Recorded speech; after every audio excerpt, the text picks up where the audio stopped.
আজকে বানাবো জাল পাকুড়া। আসসালামু আলাইকুম। আমার এই ভিডিও যদি আপনাদের ভালো লাগে লাইক দিবেন, শেয়ার করবেন এবং আমাকে ফলো করবেন। ইউটিউব থেকে দেখলে সাবস্ক্রাইব করবেন।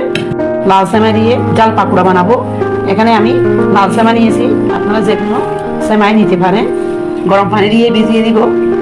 সেমাইগুলো দেখো ভিজে গিয়েছে। আমি 1 কাপ পানি দিয়েছিলাম। একটা ডিম ভেঙে দিয়ে দিচ্ছি। পেঁয়াজ কুচি পরিমাণ মতো, বাহার পাতা কুচি, আপনারা চাইলে ধনে পাতা কুচিও দিতে পারেন। কাঁচামরিচ কুচি পরিমাণ মতো, ভাজা জিরা গুঁড়া 1 চা চামচ দিয়ে দিয়েছি। চাট মশলা দিয়ে দিতে 1 চা চামচ, পরিমাণ মতো লবণ, কর্নফ্লাওয়ার দিলে জাল পাকুড়া খেতে মুচমুচে হবে, খেতেও ভালো লাগবে। এবার হাত দিয়ে ভালো করে মেখে নিব। আপনারা চাইলে চালের আটাও দিতে পারেন, ময়দা দিয়েও মেখে নিতে পারেন। ভালো করে মেখে নিয়েছি, এরকমই হবে। আমি এবার একটা কড়াইতে তেল দিয়েছি পরিমাণ মতো। এবার জাল পাকুড়াগুলো দিয়ে দিচ্ছি। আপনারা চাইলে আপনাদের পছন্দ মতো বানিয়ে দিতে পারেন। জালটা আমি মিডিয়ামের মধ্যে রেখেছি। এবার উল্টে পাল্টে পাকুড়াগুলো বেছে নিব।